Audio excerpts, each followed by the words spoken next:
non min kam machallah be jogim be peut-être kam min kam fansuji Allah waddi kam ne badi compréhensif parce que min kam vocal mi ko ta 2 mois téléphone taw mi jaba min kam sari kam vocal son jaba hima le jour le lendemain ma yito vocal am mi mo pata vocal juddu parce que umsi so jeedo yidde musi han kadi connexion so dete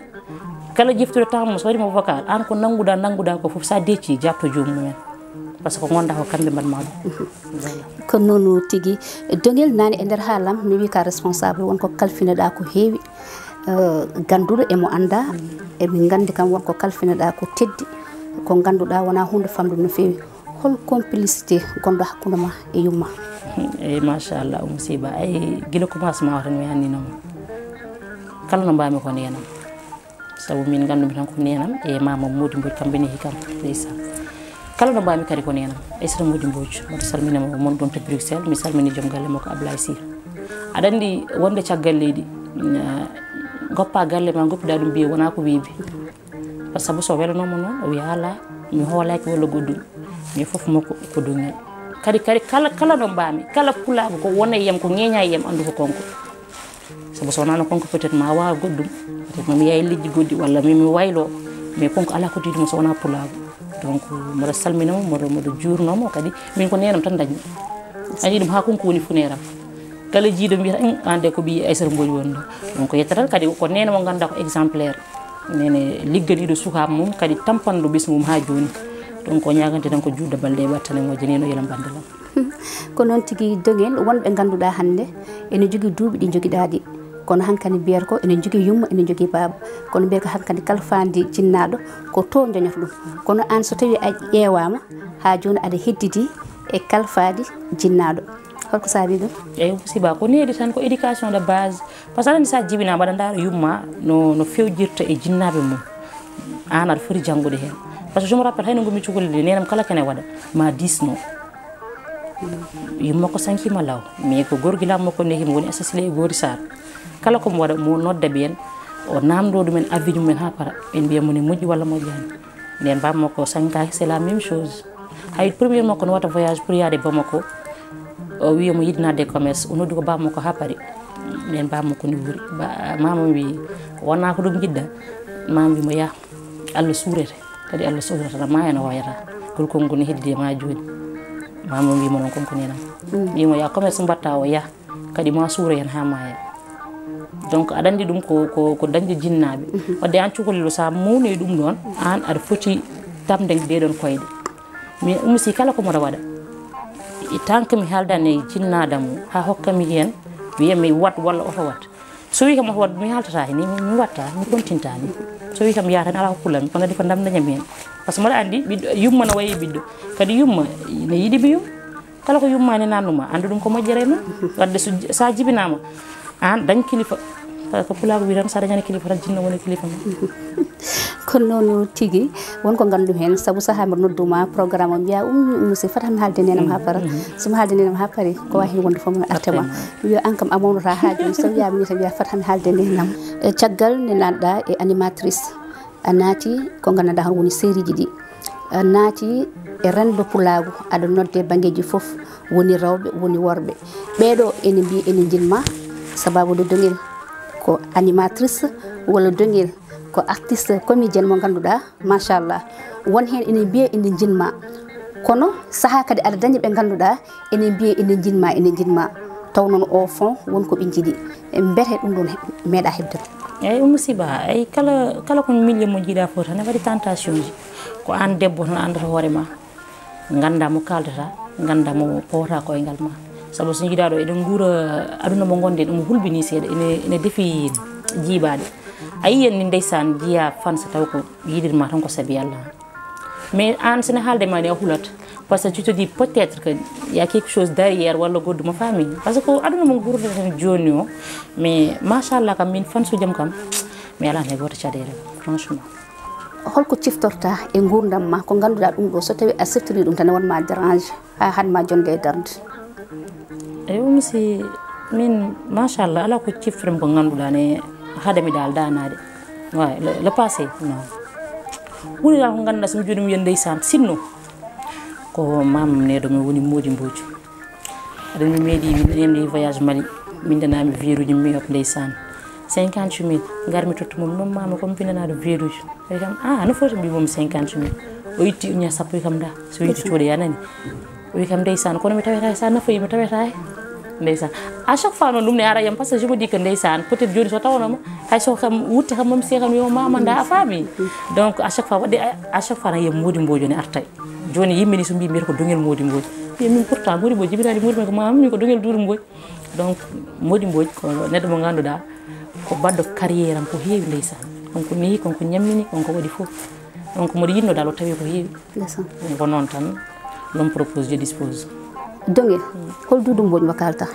dudu mbojo jibini dongel dudu mbojo ko babam ndeysan mona America Washington ko non tigi holko ganduda so tawi a suttiri dum tan berde ma ne wela sukkito ha mosa machallah ko premier jour mo jimi bingela Mohammed jibi mi ndeysan ay modo woni block jibi bi tan bi nambi tan o woyi mi jaltini mo tan woyi tan bi médecin o on gaddanta hamindara mi man wojo hoore ma aswaño rirmo aswaño renebi mi wala gadde tan mi ndara mo ndeysan umsi ko on jour mo ganduda mi yejjita dum abadana parce que neddo fo ndeysan ko dum nyaagoto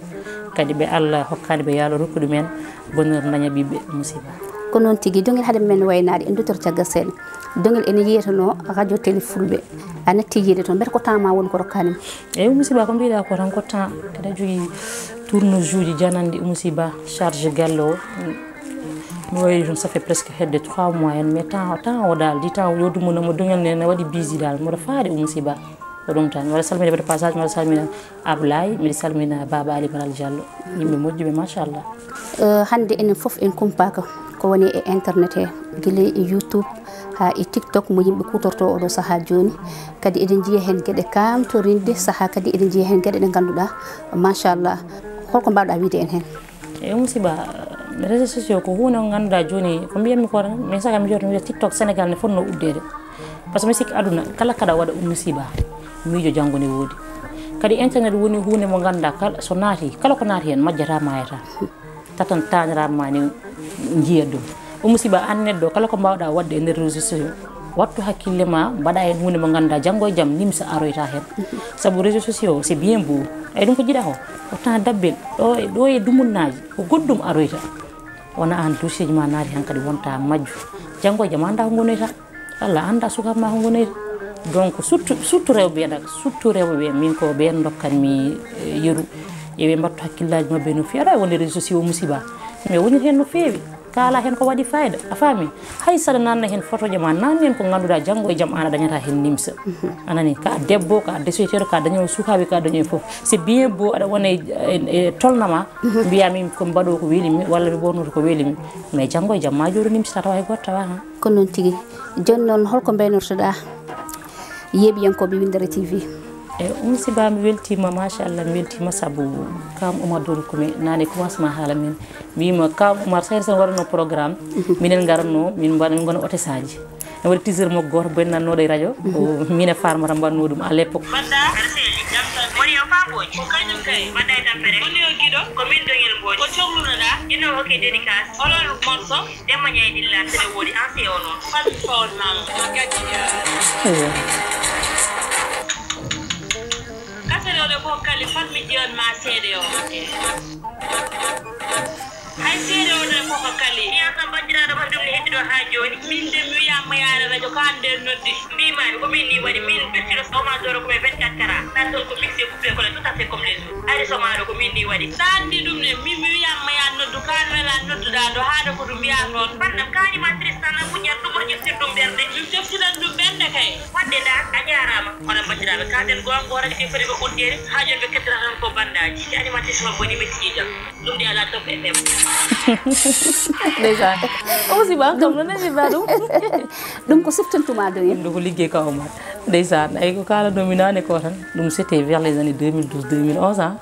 ndeysaan kawma mi juuta kawma mi kam doyen armi jangin ba banna mi teaser ane farmer mo na France joy mi salminimo non min badiri o do teaser ndeysaan so mi wirtima den Pikine mi an min nani mo hande tous les dimanche nden kawma ne wadana mi 8h men ha 11h en nen din genre uji tan cimbiti boy mi nani mo hande Oumar programme Oumar do ko mi radio mo mara hala mi biske dogel de baybi donc machallah donc nani ko dum garta mbimami dogelo wona joni dum ko boy musiba ani hawle mbida donc c'était vers les années 2012 2011 ala no pon musiba kalam regak wadde tenti e ko kaldo nani a boyi nadde e rende pulago taw wona kajo telefulbe taw wona e ni hikam ndeysan ni hikam en ko ka Oumar do ko men ndeysan nen pindo fof mimami ko so galle do ndeysan ko jewte tan ata yuji tan ndeysan ko ni tan woni tan min koy dum mawni koy furankagal dal mo min ko furankagal tan gandi wadde min ala ko pasni mi sona furankagal pulago tan jinni ko non tigi yebiyankobe Windere TV émission meden ari haado dum non holko benatoda bandirabe musiba on calminama kadi mi weltanimama kadi machallah an ko mbiyamami ko tan an mi yettatama sabu musiba machallah Allah waddi en ko so téléphone be to kono machallah neddagal ma e teyda min so mi jaggine tan andu on neddo ko neddo musiba sabu min je triche pas min so mi andi tan ana wana neddo mi bennat mais machallah musiba ren kalda jamma e nyalawma machallah enen ko waddi en ko wana dum sernata en donc en nyaagot tan Allah ko judde balde e battane moje Allah hadanen dandani e musibaaji e seytaneji ko wiyete ko tan Allah ko en dal badine ko badine ke biyaten ko nyade fof tan machallah musiba kane do moje kadi kane do mo jinni en fuko dum biyami kadi mo fulani haldu may nokku min kane do mo ganda min mo hursinma sabu nan no mbaada wala andi qualité ji ma sabu ne do bima yontede wana bonnade wutta tan wallum min ko qualité jagiram minen do tin qualité ji fonane ma musiba mbar nyaagono ma Allah judde balde mujjul battane carrière jaajjo kadi wada battane nde wonno ada heptina hande e leñol ngol kadi ada yida odo saha kadi e leñol ngol dum non yo Allah junnu balde mujjina battane eywo be mbi wonko hendu nanata gaska ko wawi yaltinde ko gonga ko radio téléfulbe international wadde en kono be mbi ko Allah wadi buri ko neddo wadi dum no bandirabe musidbe teddube wonno invité meden hande ko Maimouna Zahra burdo andirede dongel mo Aissata Modou Mbodj e émission men joni min gari ande min gari de on ji machallah parcours mako fof to rewi haydara sofani hen dum no min dokkon rendez-vous inchallah rabbi e émission goddo e invité goddo so Allah lamdo jabi to karalagal to non ko Oumar Dodo Kumi gorko Mouhamadou Hunare wonno e haalde de ko Siba debbo mo hoore fone cil bummi jaabi dum non dongel merci weltanima ok e don non de wabi mi salmina parinabe sama fan su jamna France e bena Belgique e bena Amérique e bena Mauritanie surtout Mauritanie mi salmini mi juri mama mi salmini besngu Modi Mbodj fof mi dalim tobe mais kala besku Modi dar mi salmini non fof woni yumma hen woni debbo hen kawiraado fof on calmina mo jurama don non mi jita non pari fuura salmini don nabe dum non Windere TV ha yeso ko lawol mbade abonné ha ñu jey cloche kadi ngoppon ton commentaire ñu badon partager ko émission beldo woni do merci beaucoup